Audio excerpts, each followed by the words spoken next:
In today's show, are the Blazers done this offseason or are things just getting started? Let's talk about what's possible and what's next for the Portland Trail Blazers. Welcome to Locked On Blazers. Let's get into it.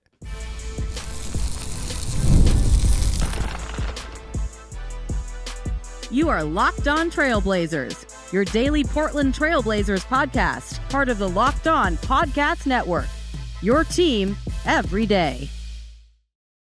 What's up, world? It's your past first point guard and Trailblazers reporter, Mike Richmond. You are listening to another episode of Locked On Blazers, part of the Locked On Podcast Network, available wherever you get podcasts and also on YouTube, coming at you each and every weekday, Monday through Friday.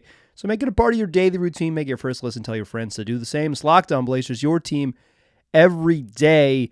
In today's show, I want to talk about where the Blazers sit in the offseason as you are listening to Wednesday, July 10th show. And as we head into week 2 and beyond of July, the Blazers could very well be done, but there are still many moves left on the table. I want to talk about where they sit, what's possible, and the different directions they could head.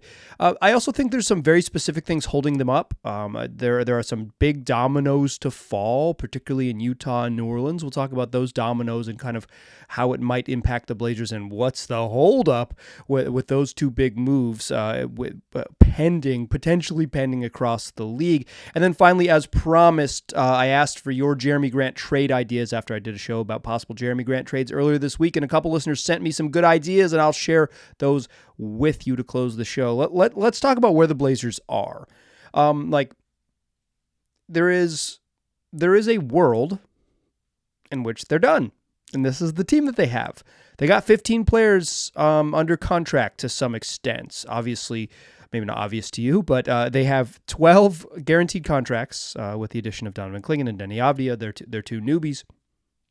And 3 non-guaranteed deals in Tumani Kamara and Jabari Walker, who are almost certainly part of the roster, and Delano Banson's partially guaranteed deal. He's, TBD, but for now, no reason to think he wouldn't be part of the roster.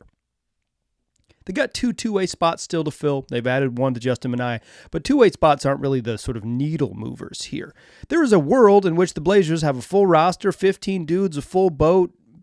They finished things up right after the draft. Even before July, but Delano Banson's contract, I believe, was the June 29th. So before we even hit July, this thing was all ship-shape and done, and they're going to move forward and basically just run it back and go from there. I am personally not in favor of them running back. I think the logic behind them running it back is that they just weren't healthy last year and that they think they can be better and they can grow, and the internal growth and the general improvement and better health, and they'll get to a better spot and they'll have a better sense of who they are. That's not really for me. That might be for you, but that's not my personal preference. So while there aren't, they're not going to be players in free agency, because when you have a full roster, you're not signing free agents. The Blazers are going to be, if they are to make moves and improve this team, it will be through the trade markets. They will make trades to get better. So, who's tradable? For the most part, everybody. But I think there are some sort of obvious candidates who are either no one needs to be traded necessarily, but there are some obvious candidates that the Blazers should and likely will explore their trade market over the coming days. The NBA is all about to go to Vegas. It's a fun tradition where the entire league goes to the hottest place on earth at the hottest time of the year. Maybe not the hottest place on earth, but certainly one of the hottest places in the continental United States during the hottest month of the year, an amazing 112-degree day in Vegas. Luckily, everything is air-conditioned. It's a weird place. So, things are probably going to happen because every team is going to be able to meet face-to-face, talk, and get things it help facilitate some player movements. Also, there's some big dominoes to fall. We'll talk about those in the second segment. But who could the Blazers trade? I think sort of the two obvious candidates for this would make the roster make a little more sense. Candidates would be trading Matisse Thybulle and Rob Williams. The problem is that neither of those two dudes have much standalone trade value. Rob Williams, if he was healthy, if he was the guy the Blazers thought they acquired at the beginning of last season prior to undergoing right knee surgery, it's he's great. Like, he's really good. He played 35 games the year prior and then just 6 for the Blazers. So he's played 41 total games over the last 2 seasons. That's 41 of a possible 164. Like, he's missed a lot of time over the last 2 years, and health has been part of his journey and part of his challenge is just staying on the court. Like, it's been a struggle for him. It stinks because he's a good, fun player when he plays. But like, because of all of that, because of his history and his current situation, it's just like, because trade value is very low. You're talking like second round picks and not even fun second round picks, like second round picks from good teams. I think Steven Adams got traded at the trade deadline last year for like a couple second round picks and the money to make it work, which was Victor Oladipo's contract. And I think you're looking at something like that for Rob Williams, a second round pick or 2 and the money to make it work. Is there incentive for the Blazers to do that? I don't know, but it would kind of clear up some of they're kind of a little crowded at center spot. Like, you kind of need 4 bigs, but you don't need 4 bigs who, if healthy, would all like definitely need to play. You need depth. I'm not questioning that. But like, Ayton's going to play a bunch. He's going to play 30 plus minutes. Let's put him at 30. You got 18 minutes for Donovan Clingan-ish. They signed Duop Breath, and he was pretty effective last year when he played. He probably can't play power forward with any regularity, although I'm sure you have a friend who thinks that. Anytime a big guy can shoot, you have a friend who thinks he can play power forward. And Rob is mostly a 5, although he played some, within 2 big lineups because Al Horford is a special player in Boston. Like, but if you have all 4 of them healthy, that's a little crowded. I don't think just like flipping Rob Williams for like 2 crappy second rounders is like super good business for the Blazers. But certainly his spot kind of if he's healthy, his spot kind of complicates things. But then again, if he's healthy and he plays, then he has more trade value. But do the Blazers like really want to give him real serious minutes because they probably are committed to DA and Clingan? It's like it's a little bit dicey. So I'd say he's a name to look out for on the trade market. The other name is Matisse Thybulle. I don't know how much standalone value Matisse Thybulle has in a trade. He was shooting well for the Blazers for parts of 2 half seasons, and then in 2024 he really struggled to shoot the ball. Really had a tough shooting run in the second half of last season. If you look at his overall numbers, it doesn't look as bad. But if you watch the games, which I did, there were a tale of 2 halves. In the second half of the season, he really struggled to shoot the ball, which has kind of been the thing that is, and he's admitted as much in public settings. I've heard him talk about in interviews. It's like, that's the thing that's going to keep him in the league, his ability to shoot, because his defense you can count on. He's not like a lockdown defender, but he is. If you put Matisse Thybulle on a team with good defenders, like an already good defensive team, and you drop Matisse Thybulle in, he's awesome. Like, he would be he's a great chaos creator. But I don't know how much standalone value he has. Like, I don't think you're getting a first from Matisse Thybulle. Again, it's like some seconds, maybe many seconds, maybe like a young player on the outs and some seconds, like some money somebody doesn't want. It's like, I think Matisse Thybulle is probably, and Rob Williams probably falls in this category, is better used as a sweetener. If you're trading someone else, hey, what if we throw in Matisse Thybulle? Oh, that would help. Okay, cool. Let's take the protections off that pick or something like that. Like, he's much more like that, because he's like, he's useful, but he's unique. He's strange. And it's like, and I don't know for every playoff team if like Matisse Thybulle can be on the floor in really high leverage games, which does limit some of his appeal to like the best teams in the league. And that's kind of who, like, when you're shopping, like, hey, do you need a defensive specialist? You're not like shopping that to like the middle of the pack, and certainly not the bottom. You're talking like, hey, this is a player that could help put you over the top. Do you believe it? But I don't know if Matisse has that standalone value. Then there's the other 2 obvious big ones. So Matisse and Rob Williams, because Matisse would just clean things up. Like, if you trade Matisse Thybulle, then you can off the bench. You can still be either Scoot Henderson or Shaedon Sharpe, whichever young guy's coming off the bench. Tumani Kamara, Donovan Clingan, and then take your pick: Jabari Walker, Chris Murray, I guess Ryan Rupert in some situations. But the other young players could be like easily slotted into the Blazers rotation. That is, if you don't bring anyone back. If you bring folks back, which we'll talk about at the end of the show, you end up with the same, like, some of these young dudes aren't going to play. Sort of the reality of a perfectly healthy roster. Obviously, the roster won't be fully healthy. Eventually, dudes will play. It'll sort itself out. But the big ones are exploring trades for Anthony Simons and Jerami Grant. That's necessary for the Blazers. I don't know if it's necessary that they have to trade those dudes, but it's necessary that they explore those trades in the coming weeks. I think there is this sort of like prevailing memory from a year ago when there's like, the Blazers have too many guards. They have to trade Anthony Simons because they have too many guards.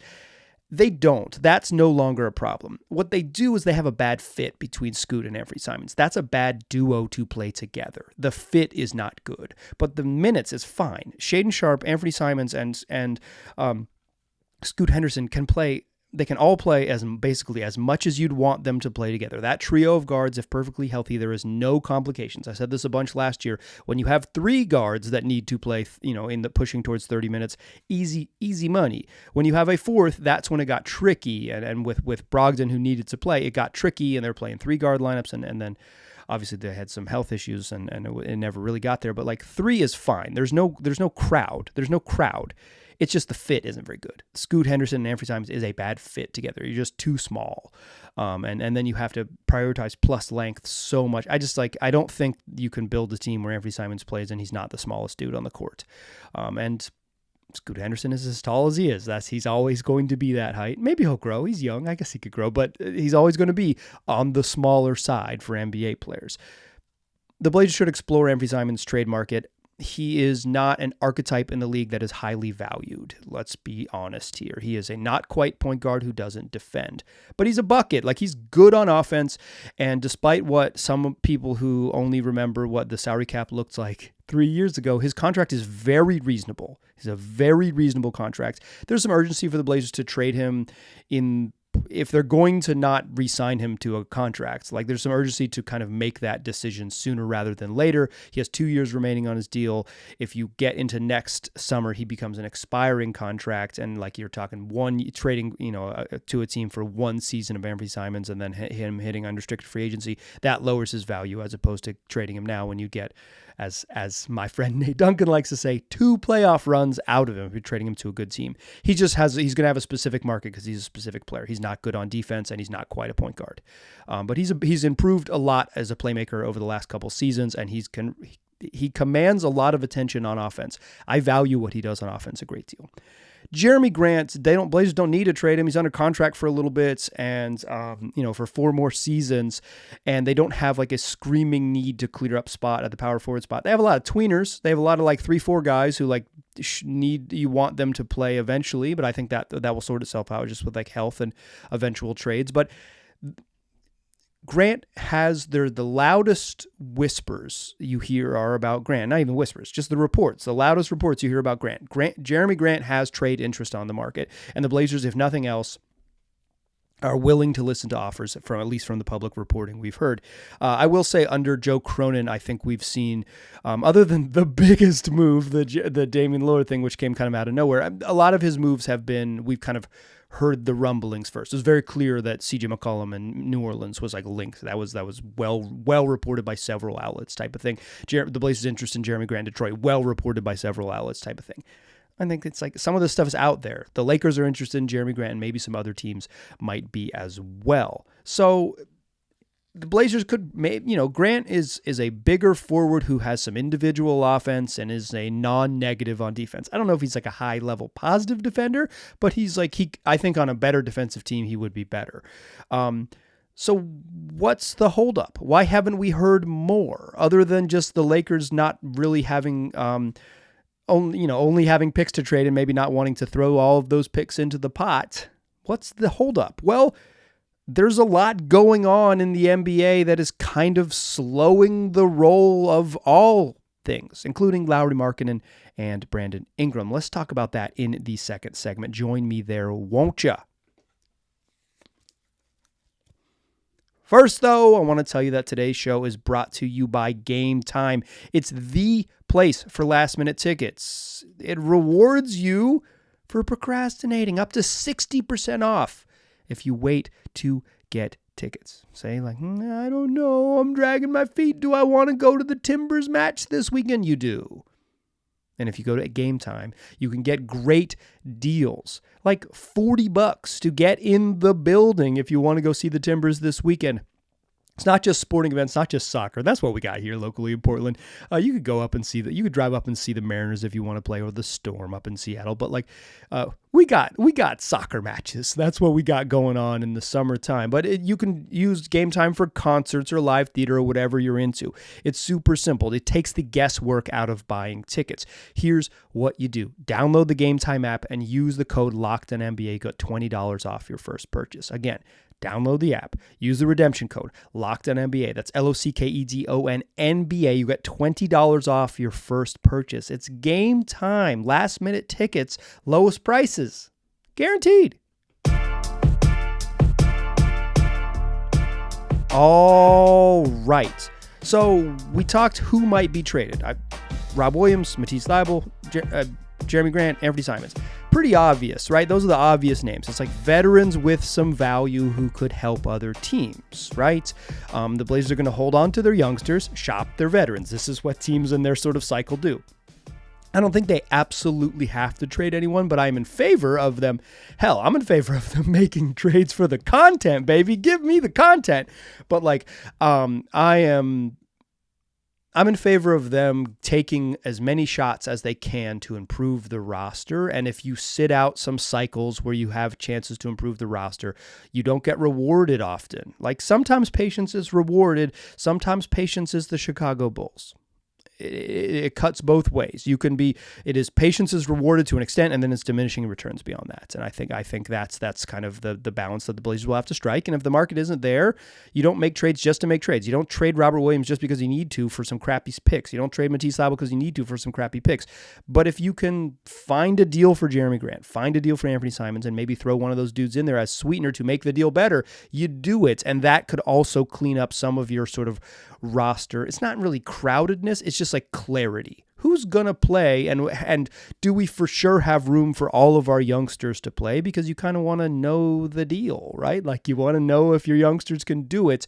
And like they're a team that is kind of young on purpose. So go be young on purpose. So what's the holding up? It's the thing that's holding up the whole league. And I think this is kind of the sort of the news of the day in the NBA. But like this is the Jazz, according to Mark Stein of the Stein Line, and also various reports from The Athletic, including Anthony Slater and John Hollinger, the Jazz are, at least for the first time probably ever, seriously considering offers for Lauri Markkanen.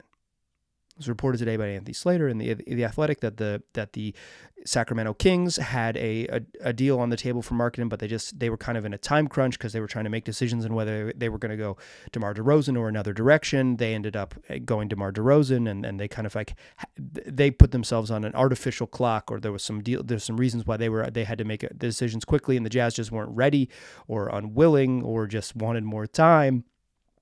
And so the Sacramento pivoted. Sacramento's interested and was in conversations. And the Warriors remain very interested in Lauri Markkanen, according to Anthony Slater of The Athletic, and are preparing a package to see if they can put something together. Could they shop Andrew Wiggins somewhere else and get what they need to entice the Jazz? Danny Ainge is going to ask for a freaking mountain of Gobert level of draft picks for Markkanen, and Markkanen's really good and probably worth it. Here's the complication. He is on the last year of his deal, making $18 million a year, which is a screaming deal for someone as talented and as large as Lauri Markkanen. Multi-skilled and gigantic. It's what every team wants, to be big and skilled, and Lauri Markkanen is that. Good thing the Blazers got Larry Nance in that trade way back when. It took Markkanen a little while to really catch. He didn't catch in Cleveland the same way he caught on in Utah, but good thing they got Larry Nance. In any case, Markkanen is entering the final year of his contract, and due to league rules, he can't renegotiate for a contract until August 6th. And if him and the Utah Jazz agree to a contract extension on August 6th, he would be, based on league rules, not able to be traded for 6 months until February 6th, which happens to be the day of the trade deadline. So, if Markkanen inks a deal on August 6th with the Jazz, he is basically will have a 24-hour window in February to be traded. And if not, then the trade, like if he gets traded either before that or if there's no deal that comes on August 6th, like then we get into, then it's like it could happen. And the Jazz are entertaining those offers because some other team could trade for Lauri Markkanen and then sign him to a fat contract. He could make more money with the Jazz. He could make more money being patient with the Jazz. But like there is a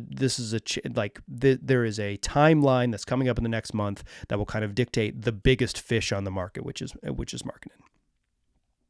And the league, many teams are saying like, well, shoot, if we're going to put all of our stuff in to trade for a big skilled forward, I'd rather it be Lauri Markkanen, or I'd rather it be Brandon Ingram. I don't think Brandon Ingram's market is nearly the same level as Markkanen. He's just not. He's not the same player. Like he's not the same caliber of player. He doesn't scale the way Markkanen does in terms of like what Brandon Ingram does is score. He doesn't have this like sort of role playery stuff. I think Markkanen has a little more like he gives you a little more oomph in terms of some playmaking and some other things, and he shoots threes and is it's just and. Brandon Ingram has kind of waffled in between, like, I would like to take mid-range pull-ups, and it's hard to be like a tertiary scorer if you operate only like on mid-range pull-ups, unless you're DeMar DeRozan, and he's been good at it he's mostly a primary, but sometimes a secondary scorer. Plus, Ingram is likely to command big ol' money, and I think teams are a little bit more nervous about giving him big ol' money than they are about giving Lauri Markkanen big ol' money because he's kind of a step below what Markkanen is. Markkanen he's an off-ball guy. He moves really well without the ball for his size. He can be a pretty dominant offensive force without someone who needs to pound the rock, and that like is easier to fit in a lot of scenarios. That's what I mean by like gives you some role player stuff. So the league there are two big talented forwards, and both Brandon Ingram and Lauri Markkanen are better than Jerami Grant that are on the market, and teams are kind of figuring out what they want to do for them, and that is the holdup. That's the holdup because you're not going to make a move for the next tier until that first domino falls. One, there's some finagling and things like that. There's like the Devontae Graham goes to Charlotte for a second round pick, so the Spurs can get Harrison Ingram to facilitate the DeMar DeRozan trade. There's just secondary stuff that happens, and teams kind of keep their powder dry and keep their options open, knowing that big trades come and they can be facilitators and they can be beneficiaries of big movement that comes and teams needing to finagle and move stuff around. Jerami Grant is a secondary choice for teams that are chasing those types of players, for the Markkanens and the Brandon Ingrams. Or if teams fail, like if they're chasing them and they're saying like, okay, what can we get? Our package wasn't good enough for Markkanen. But do we have a package that is Jerami Grant ready? I think that's kind of the holdup here. Obviously, there's some Lakers and Blazers traction, but if the Lakers aren't going to throw in their picks, and again, I might just straight up take one unprotected pick from the Lakers and call it good, but I can understand why the Blazers wouldn't, because I'm not much of a Rui Hachimura believer, and they might not be either, and that's kind of that would be the young player prize you would get out of it.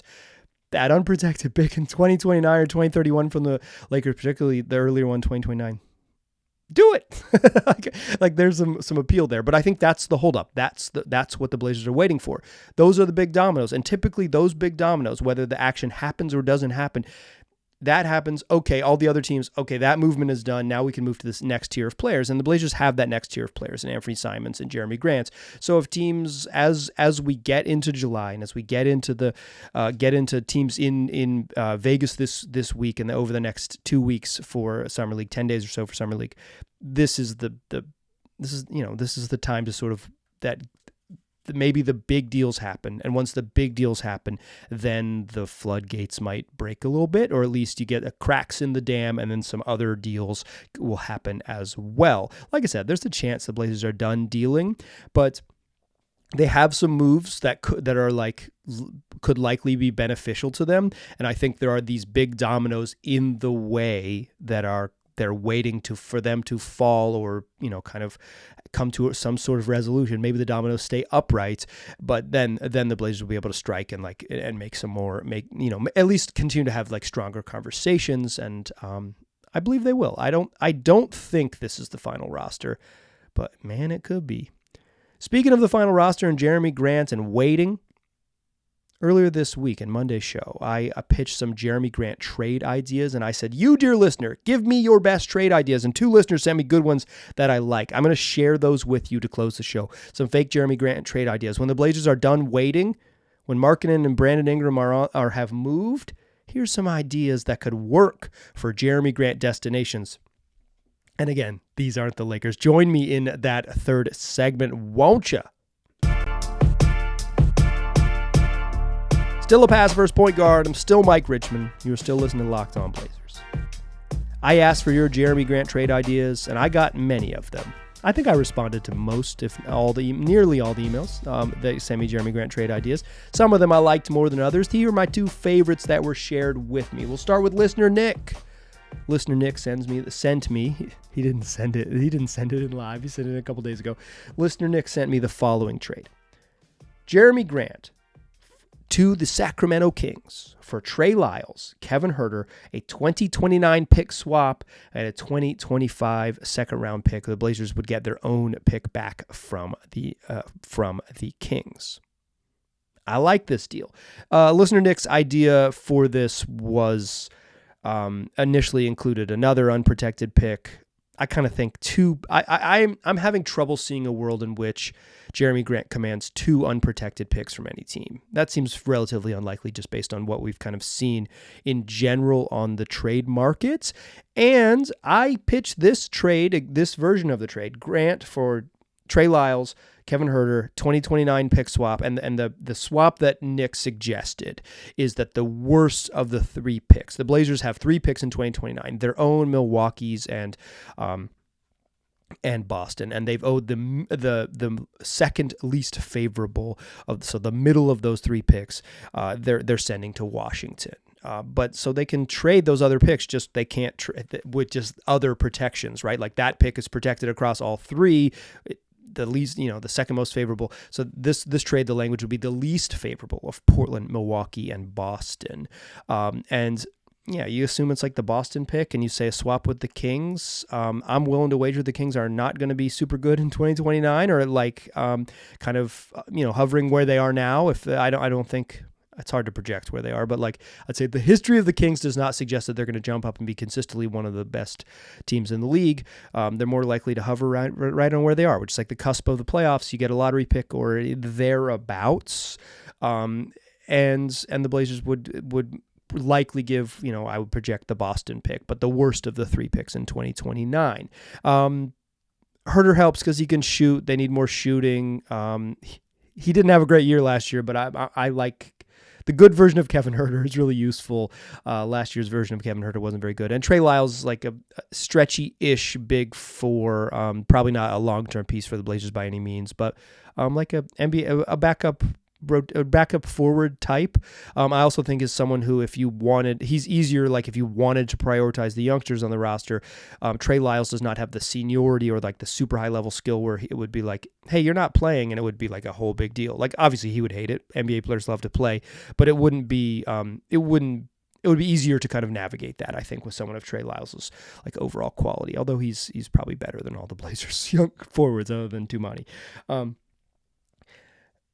I pitched this to Matt George of Locked On Kings, and he said that he said it's enticing. Like this deal in and of itself is enticing, but his guess would be the Kings would balk in the end because of the length of Jerami Grant's contract. The Kings just signed DeMar DeRozan it's a 3-year deal, but its first 2 years are fully guaranteed and they're partially guaranteed year 3. They actually have a path to, they're going to have to pay Keegan Murray at some point, and they have a path to kind of get back out of the money and have some flexibility in a couple years, and not be totally hemmed in. And if they traded for Jerami Grant, another dude making $30 million bucks, they'd be closer to hemmed in. Obviously, you can make trades in all these, a couple years down the line is a long way, but the length of Jerami Grant's contract is what Matt George, host of Lockdown Kings, shout out to Matt, friend of the program, said like that would probably be the holdup, is that like that part is not super appealing. And that has been my read on Grant the whole time, is that it's like his market, he's not paid too much. Like the dollar figure isn't too much. It's just a lot of Jerami Grant. 4 years trading for 4 years of Jerami Grant is a long-term commitment, and maybe teams, particularly in the new CBA world, are like, 4 years, I don't know. Like it's a longer time. I don't think that's like a crazy home run. Like Herter, Lyles, and a swap in a second is not a home run. But I think that's a pretty realistic trade, and that's what I was looking for. It's like, let's set realistic trades. I think Nick nails this for a realistic trade. Would I like, if the Blazers did this, would I be like, they did it again, baby? No, I would say like, that's not great, but I wouldn't be, I think this is relatively reasonable value. I think you could pitch me on the Kings and just not saying swap, but saying like unprotected or like lightly protected, top 8 protected 2029 pick from the Kings. That converts to a top 4 protected in 2031 or something like that. I don't know.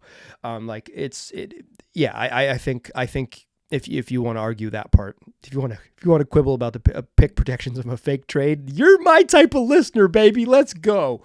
But I think that's, it's like not a home run, but it's maybe ballpark of what a Grant trade looks like.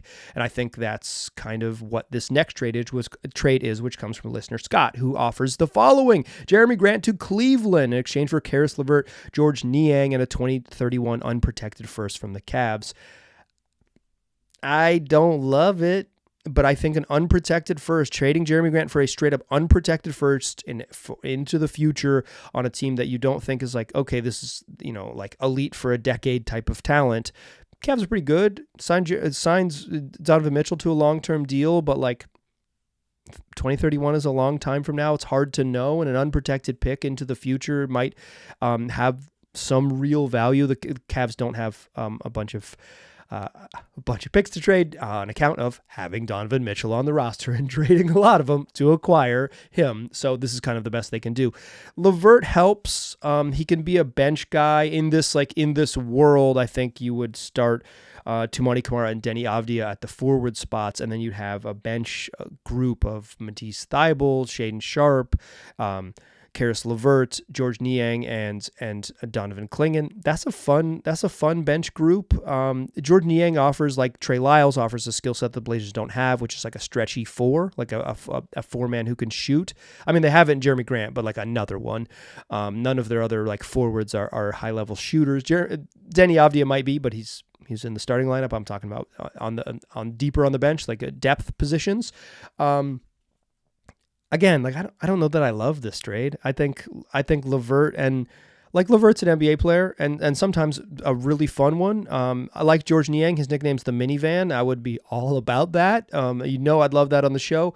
I like the first round pick. I think this is more realistic. This is like setting your sort of scope for what Jerami Grant trades could look like. I'll say this. I know y'all. And I know me. If the Blazers do any of these trades, I'm not going to sit here and like bang the drum for Joe Crone and be like, Crone Zone did it again. Crone Zone is straight stolen from Brandon Sprague. I'm sorry. Sorry, Brandon. If you're listening, if you made it 30 some minutes into the program, Brandon, bless you. Sorry for stealing that. But it's like, I'm not going to be banging the drum, baby. I'm not going to be like, we did it. We did it. We finally got Jeremy. I'm also probably not going to use collective pronouns, but I think these are pretty good. In terms of like, it gets you, draft capital. Herter could be useful. Young player who could shoot it. I don't think either of the Cavs guys are particularly useful, but maybe you are able to flip them for, lesser parts. Karis LeVert, I guess, is like for the right playoff team who needs just like one more shot creator. He gives them that, and maybe he's flippable in the future. And you're not taking on any onerous money to do this. Good job, Nick. Good job, Scott. Good job. If you've got a Jerami Grant trade or whatever, you can share it with me. I'm probably not going to like churn out these for the rest of the week, but LockedOnBlazersPod at gmail.com. LockedOnBlazersPod@gmail.com. That's the place to get in touch with me. That's going to do it for today's show. We got more shows coming the rest of the week, including to close the week. We'll preview Vegas, baby, Sin City. The Blazers heading to Vegas. We'll talk all about that Friday show. We do these 5 days a week, wherever you get podcasts, also on YouTube. Tell your friends about the program. I appreciate you listening. I'll talk to you soon.